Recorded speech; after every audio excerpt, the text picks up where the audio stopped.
नमस्कार बंधुरा रान्नाघर থেকে আবার একটা নিরামিষ রেসিপি নিয়ে চলে এলাম। আজকে বানাবো ময়দা দিয়ে একটা তরকারি। তার জন্য দেখুন এখানে ময়দা মেখে নিয়েছি 200 গ্রামের। এবার এই ময়দার মধ্যে জল দেব।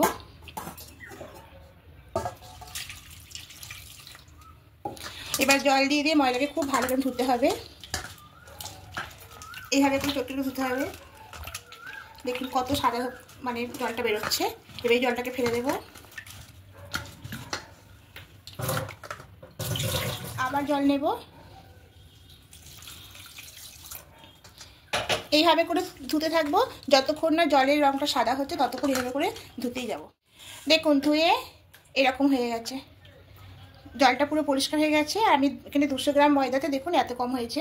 আপনারা করলে একটু বেশি করে নেবেন। তো এই জলটা ফেলে দেবো। কড়াই বসিয়ে দিয়েছি, কড়াই এবার সাদা তেল দেব।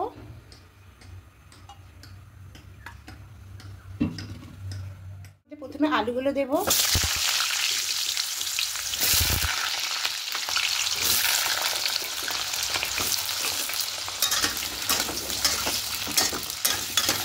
আলুগুলো একটু হালকা করে ভেজে নেব। লাল লাল করে ভাজা হয়ে গেছে, এবার তুলে নেব।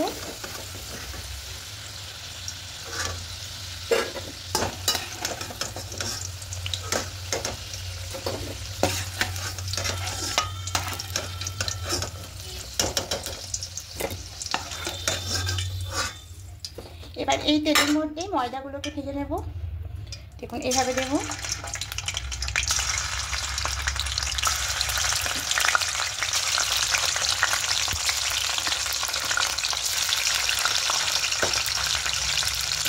উল্টে দেব।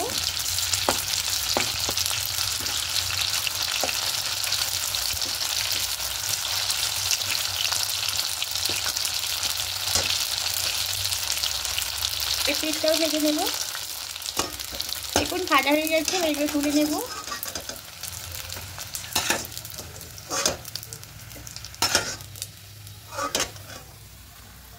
আলু আর ময়দাগুলো সব ভাজা তোলা হয়ে গেছে।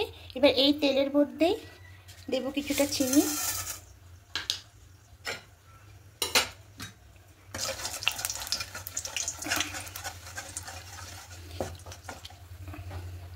এবার এখানে দেবে গোটা গরম মশলা, দারুচিনি, এলাচ, লবঙ্গ,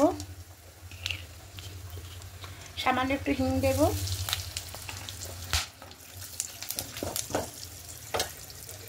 এবার আদা কাঁচা লঙ্কা পেস্টটা দিয়ে দেব।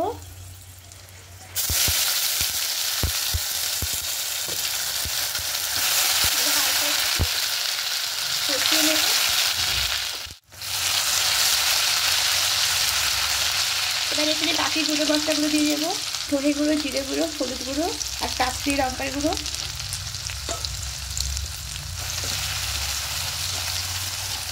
মিষ্টিতে জল দিয়ে জলটা দিয়ে দেবো। এবার খুব ভালো করে কষিয়ে নেব। খুব ভালো করে কষিয়ে নিয়েছি। এবার এখানে ফেটিয়ে রাখা টক দইটা দেবো। এখানে 2 চামচ মতো টক দই আছে, দিয়ে দেবো। এবার এখানে পরিমাণ মতো লবণটাও অ্যাড করে দেব।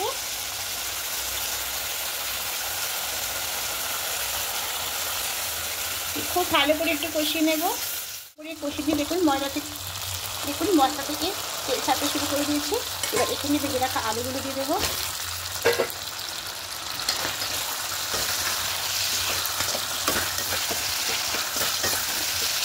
আলুগুলো দিয়ে একটু ভালো করে কষিয়ে নেব। ভালো করে দেখুন কষিয়ে দিয়েছি। এবার এখানে জল দেবো। দইয়ের বাটিটা ধুয়ে এই জলটা দেবো।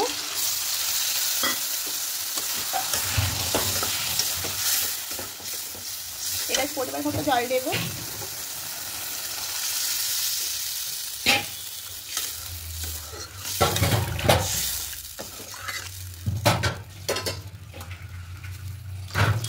এবার ঢাকা দিয়ে আলুটা একটু সেদ্ধ হতে দেবো। এবার ঢাকাটা খুলে নেব।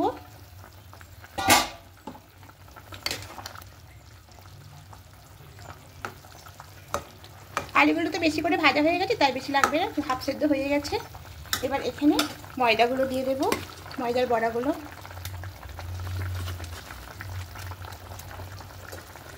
দিয়ে খুব ভালো করে এবার পিছিয়ে নেব। নিয়ে আবার ঢাকা দিয়ে কিছুক্ষণ হতে দেবো। এবার ঢাকাটা খুলে নেব। দেখুন আলুগুলো সেদ্ধ হয়ে গেছে, একদম রান্নাটা হয়ে গেছে। এবার গ্যাসটা অফ করে দেবো। এবার এখানে একটু ঘি দিয়ে দেবো।